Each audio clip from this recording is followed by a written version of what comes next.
नमस्ते मित्रांनो, तुमचं स्वागत आहे या नवीन कथेत। मी माझ्या शेतात गेलो होतो। ऊन इतकं तीव्र होतं की मला असं वाटत होतं जसं शरीरात ताप येत आहे। मी शेताच्या बांधावर जाऊन एका झाडाखाली विश्रांती घेतली आणि त्या झाडाच्या सावलीत डोकं ठेवलं। माझ्या मनात निराशेची एक लाट होती। तेव्हाच मला हलकासा मधुर आवाज ऐकू आला, मला थोडं पाणी मिळेल का? मी तो आवाज दुर्लक्षित केला कारण आवाज खूपच कमी होता, कदाचित मला तसं वाटलं असेल। पण तोच आवाज पुन्हा ऐकू आला, आता तो थोडा स्पष्ट आणि मोठा होता, मला थोडं पाणी मिळेल का? हा आवाज कदाचित माझ्या डाव्या बाजूने येत होता। मी त्या दिशेने पाहिलं आणि समोर जे दृश्य होतं ते खूपच अद्भुत होतं। एक सुंदर स्त्री माझ्यासमोर उभी होती। मला विश्वासच बसत नव्हता की या उन्हात कोणी इथे येईल। मी नेहमीच या शेतात एकटाच असायचो। मला वाटलं की कदाचित मला भास होत असेल। पण जेव्हा मी पुन्हा पाहिलं तेव्हा ती स्त्री आता माझ्याजवळ आली होती। तिने सांगितलं, मला खूप तहान लागली आहे, तुमच्याकडे पाणी असेल तर कृपया द्या। मी म्हणालो, नक्कीच। मी थोडा घाबरलो होतो। माझ्याकडे एक छोटा माठ होता। मी उठलो, माठाकडे गेलो आणि एक ग्लास भरून तिच्याकडे दिला। तिने माझ्या हातातून तो ग्लास घेतला आणि काही क्षणातच तो रिकामा केला। पाणी पिऊन ती म्हणाली, धन्यवाद। पण माझ्या मनात एक प्रश्न होता, ही स्त्री इथे कशी आली? मी तिला याआधी कधी पाहिलं नव्हतं। तिच्या रूपसौंदर्यावरून ती शेतकरी वाटत नव्हती। मी पुन्हा झाडाखाली बसलो। तिने विचारलं, हे तुमचं शेत आहे का? मी थोड्या संकोचाने उत्तर दिलं, हो, हे माझंच शेत आहे।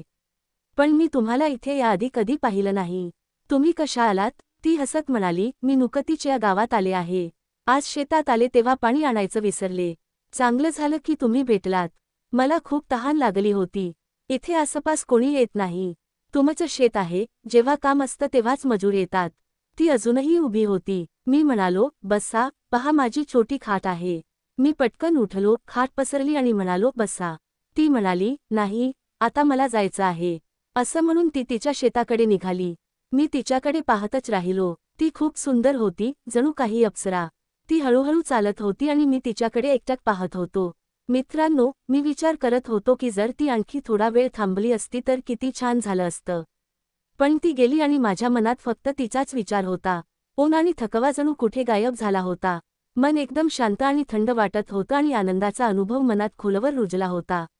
2 दिवस गेले, पण ती स्त्री पुन्हा दिसली नाही।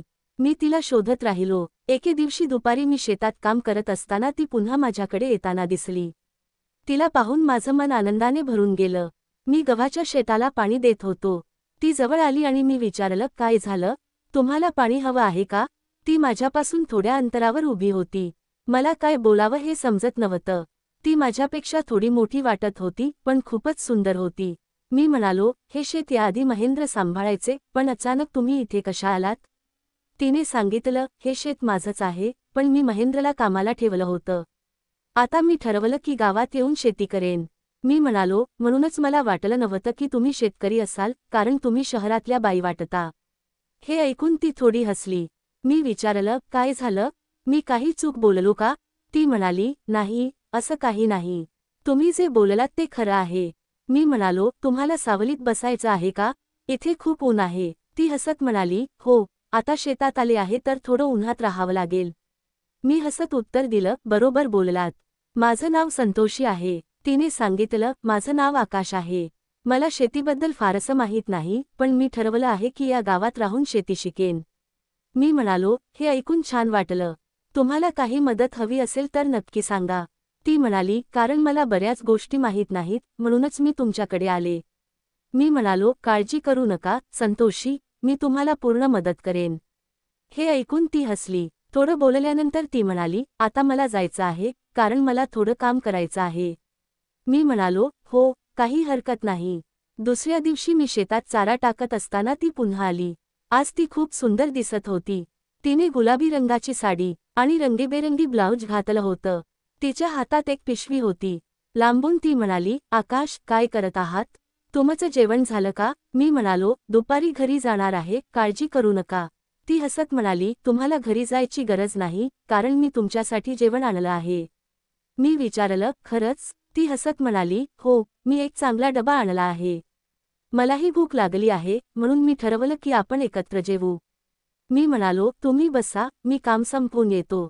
ती झाडाखाली बसली आणि मी थोड्या वेळात काम संपवून आलो। ती सहज बसली होती। मी तिला आणि तिच्या जेवणाच्या डब्याकडे पाहून विचार करू लागलो. हा माझ्यासाठी खूप वेगळा अनुभव होता, कारण मी नेहमी शेतात एकटाच असायचो आणि कोणीही माझ्यासाठी जेवण आणलं नव्हतं. तिने डबा उघडला आणि जेवणाच्या वस्तू काढायला सुरुवात केली. ती म्हणाली, "घ्या, खा." मी खाली बसलो आणि तिने पाण्याची बाटली माझ्याजवळ ठेवली. मी म्हणालो, "अरे, आज तुम्ही पाण्याची बाटलीही आणली आहे?" ती म्हणाली, "हो, मी घरीच आणली, जेणेकरून तुम्हाला काही त्रास होणार नाही." मी म्हणालो, "कोणाला पाणी देणं हे पुण्याचं काम आहे." मी बाटलीतून थोडं पाणी घेऊन हात धुतले. तिने बटाट्याचे पराठे, पुदिन्याची चटणी आणि दही आणलं होतं.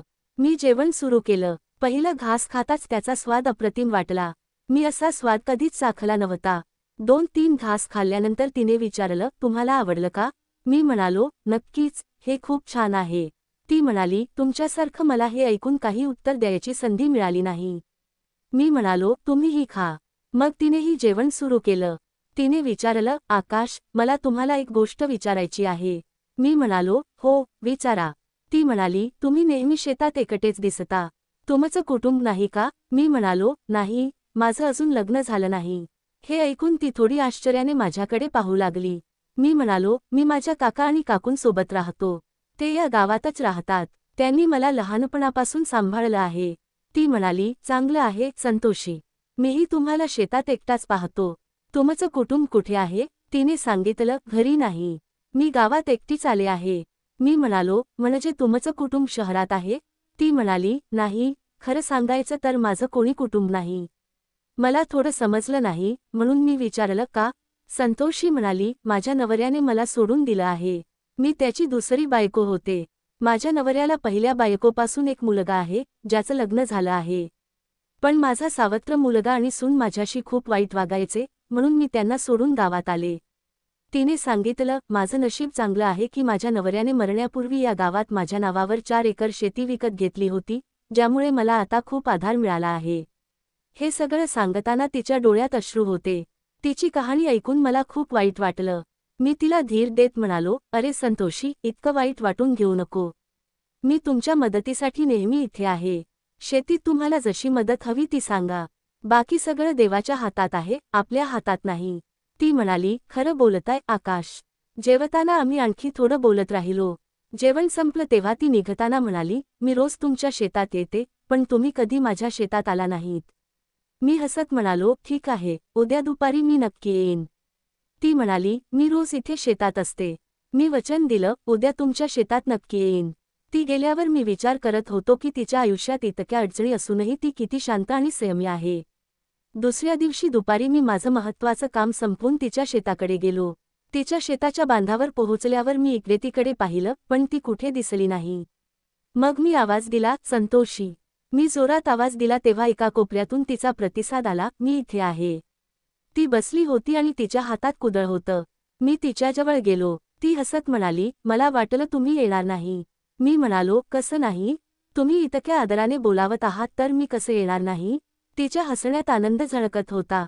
मी तिथे थोडा वेळ बसलो आणि तिच्याशी बोलत राहिलो. तिने म्हणालं, "चला, तिथे झाडाखाली बसू." ती उभी राहिली आणि तिने साडीचा पदर कंबरेला बांधला. आम्ही दोघं तिच्या शेतात एका लिंबाच्या झाडाखाली पोहोचलो. तिचं पदर बांधणं तिला खऱ्या शेतकऱ्यासारखं दाखवत होतं. मी तिच्याकडे पाहतच राहिलो. ती म्हणाली, "काय झालं? कशासाठी पाहताय?" मी हसत म्हणालो, "आज तुम्ही खरंच एकदम खरी शेतकरी वाटताय." ती म्हणाली, "काय गोष्ट आहे, आकाश, आज तर तुम्ही स्वतः पायात पदर बांधून काम करायला लागलात." तिचं बोलणं ऐकून मी हसलो. मग ती म्हणाली, "चांगलं झालं, आकाश, तुम्ही आलात. मला भूक लागली होती. सकाळी मी जेवण केलं नाही." असं म्हणत तिने पदर सैल केला आणि झाडाच्या फांदीला लटकवलेला डबा काढायला सुरुवात केली. ती उंच होत होती. डबा उघडताना तिचा तोल थोडा गेला आणि ती पडणार होती. मी तात्काळ तिच्याकडे धावत जाऊन तिचा हात पकडला आणि म्हणालो, "अरे संतोषी, जरा सांभाळून. मला सांगितलं असतं तर मी डबा धरला असता." ती म्हणाली, "असं काही नाही. मी नेहमी इथे डबा बांधते." तिचा हात माझ्या हातात होता आणि ती माझ्यासमोर उभी होती. मी तिच्या डोळ्यात पाहत काही क्षणांसाठी हरवून गेलो. तिचा पदर तिच्या खांद्यावरून खाली पडला होता आणि तिच्या सौंदर्याने मला एका क्षणात मोहित केलं. अचानक तिला भान आलं आणि तिने पटकन पदर सवरण केला. "मित्रांनो," मी हसत म्हणालो, "जर तुम्ही सांगितलं असतं तर मी डबा स्वतः पकडला असता." असं म्हणत मी तिला डबा परत दिला. त्या उन्हाच्या तापातही तो क्षण एक सुखद अनुभव होता. आम्ही दोघं एका झाडाखाली लाकडावर बसलो. संतोषी म्हणाली, धन्यवाद आकाश, तुम्ही मला पडण्यापासून वाचवलं. नाहीतर खरंच मला दुखापत झाली असती. मी उत्तर दिलं, असं कसं होईल? मी तुम्हाला पडू देणार नाही. मग ती म्हणाली, मग तुमचे काका काकू कधी शेतात येत नाहीत का? मी सांगितलं, ते घरीच असतात. शेतीचं सगळं काम मीच पाहतो. तिने विचारलं, तुमच्या काका काकूंना मुलं नाहीत का? मी म्हणालो, त्यांची मुलं शिक्षण घेऊन शहरात चांगल्या नोकऱ्या करायला गेली आहेत.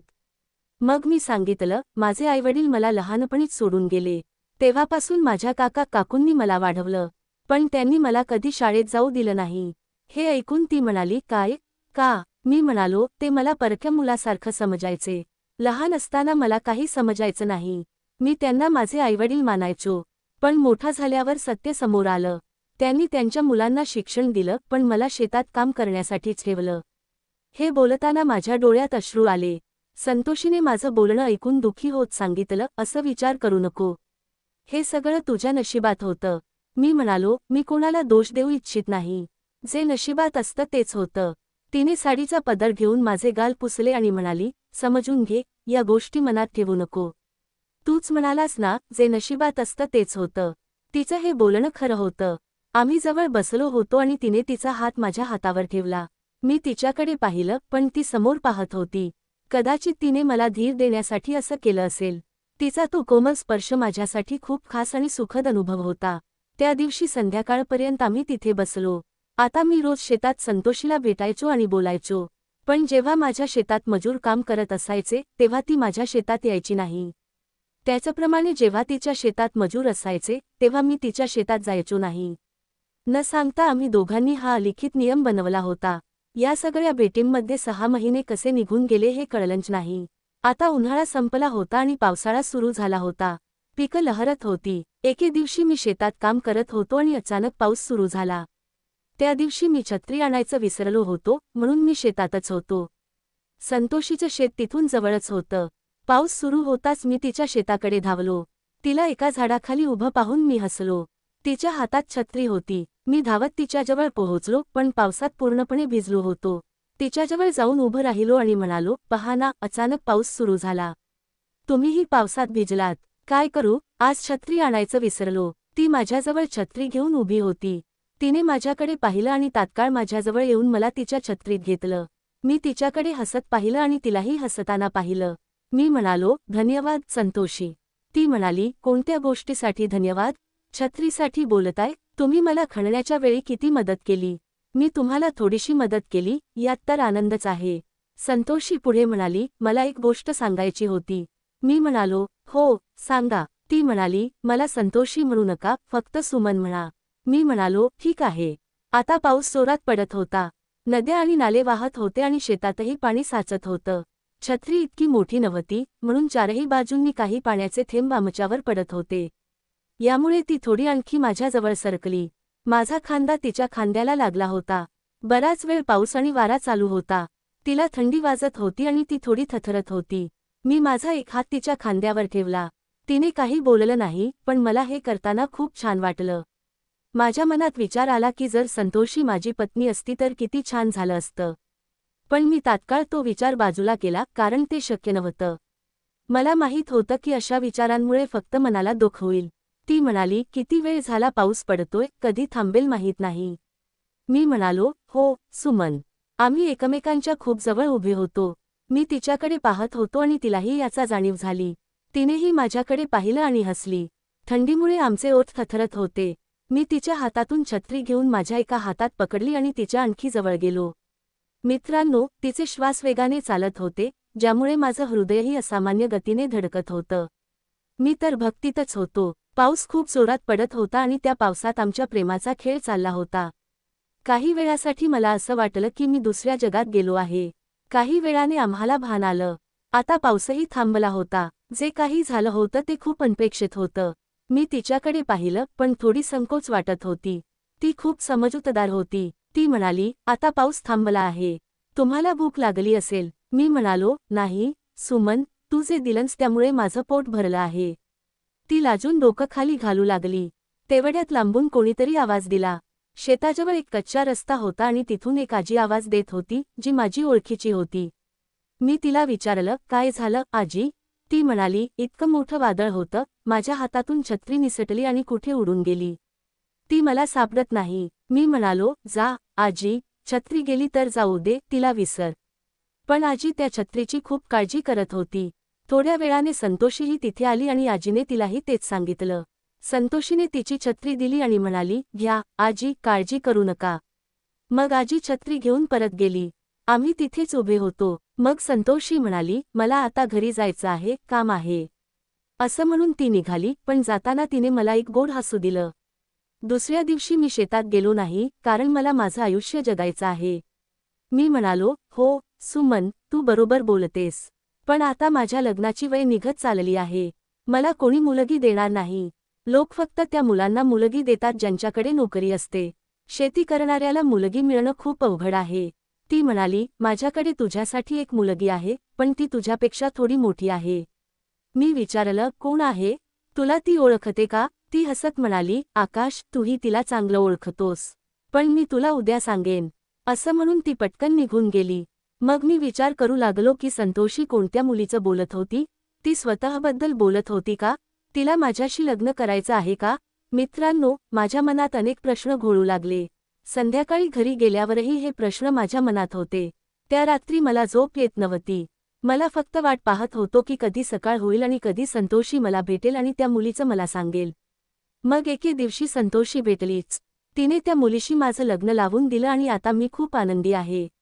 मित्रांनो, ही होती आपली आजची कथा. तुम्हाला ऐकून कशी वाटली आम्हाला कमेंट करून नक्की सांगा. मित्रांनो, आमचा व्हिडिओ जास्तीत जास्त तुमच्या मित्रांमध्ये शेअर करा आणि आमच्या चॅनेलला सबस्क्राईब करा, जेणेकरून येणाऱ्या व्हिडिओचं नोटिफिकेशन तुमच्यापर्यंत तात्काळ पोहोचेल. मी तुम्हाला पुढच्या व्हिडिओत भेटेन, तोपर्यंत धन्यवाद.